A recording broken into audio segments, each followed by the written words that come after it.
পশ্চিমা একক আধিপত্যের বিরুদ্ধে সরাসরি লড়াই করছে রাশিয়া। অন্যদিকে দশকের পর দশক মার্কিন মিত্র জাপান ও দক্ষিণ কোরিয়ার জন্য হুমকি তৈরি করে রেখেছে উত্তর কোরিয়া। কথায় কথায় রকেট আর ক্ষেপণাস্ত্র ছুড়ে উস্কানির জবাব দিচ্ছে কিম জং উনের দেশ। ইউক্রেন যুদ্ধ পশ্চিমা বিরোধী এই দেশ দুটিকে আরও কাছে টেনেছে। সম্প্রতি রুশ প্রেসিডেন্ট ভ্লাদিমির পুতিনের সাথে সাক্ষাতের পরপরই নতুন করে ক্ষেপণাস্ত্র পরীক্ষার ঘোষণা দিয়েছেন উত্তর কোরিয়ার সর্বোচ্চ নেতা কিম জং উন। এতে উদ্বেগ ও নিন্দা জানিয়েছে আমেরিকা। প্রতিক্রিয়া জানানোর ক্ষেত্রে এটা তাদের পুরনো ও গতানুগতিক পদ্ধতি। তবে এই সমস্যাকে গোড়া থেকেই উৎপাটনের সুযোগ ছিল, কিন্তু হেলায় সেই সুযোগ নষ্ট করেছে ওয়াশিংটন। ওয়ালটন ফ্যানের অ্যারোডাইনামিক ব্লেড ঘরের কোনায় কোনায় ঠান্ডা বাতাস ছড়িয়ে হাওয়া বদলে নেয়।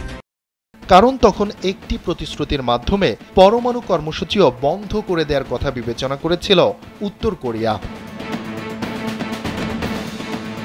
সম্প্রতি আন্তর্জাতিক মিডিয়া সংস্থা প্রজেক্ট সিন্ডিকেটে এই বিষয়ে একটি নিবন্ধ লিখেছেন হেনরি এল স্টিমসন সেন্টারের নর্থ ইস্ট এশিয়া সিকিউরিটি স্টাডিজের distinguished fellow Joel S Wit. নিবন্ধে তিনি লিখেছেন, 2018 ও 19 সালে ট্রাম্প ও কিম দুটি শীর্ষ বৈঠকে মিলিত হয়েছিলেন। ওই বৈঠক দুটির পর প্রকৃতপক্ষে দুই দেশের মধ্যে কয়েক দশকের দীর্ঘ দ্বন্দ্ব সমাধানের ক্ষেত্রে উল্লেখযোগ্য অগ্রগতি হয়েছিল। কারণ পরমাণু কর্মসূচিও বন্ধ করে দেওয়ার কথা জানিয়েছিলেন কিম জং উন, কিন্তু ট্রাম্পের অধৈর্য স্বভাবের জন্য শেষ পর্যন্ত তা ভেস্তে যায়।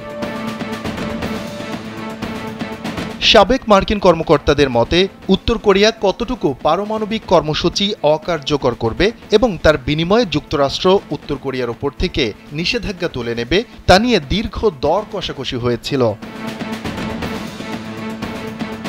ট্রাম্প ও কিম এই সমস্যাগুলো সমাধানের অনেকটা কাছাকাছি চলে গিয়েছিলেন।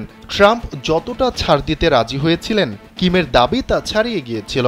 ফলে অধৈর্য চরিত্রের জন্য সুবিদিত ট্রাম্পের সঙ্গে কিমের ঝগড়া বেঁধে যায় এবং আকস্মিকভাবে শীর্ষ সম্মেলনটি সংক্ষিপ্ত করে নেয়ার সিদ্ধান্ত নেওয়া হয়।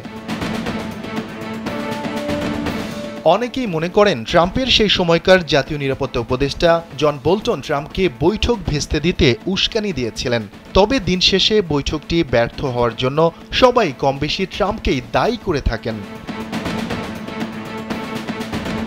ওই বৈঠক যদি সফল হতো তাহলে হয়তো আজ যুক্তরাষ্ট্রের সঙ্গে উত্তর কোরিয়ার এক ধরনের সমঝোতার সম্পর্ক থাকত, আর সেটি হলে আজ পুতিনের সঙ্গে কিমের সহযোগিতার চুক্তি হতো না। উত্তর কোরিয়াও আমেরিকার বিরুদ্ধে পারমাণবিক অস্ত্র ব্যবহারের হুমকি দিতে পারত না।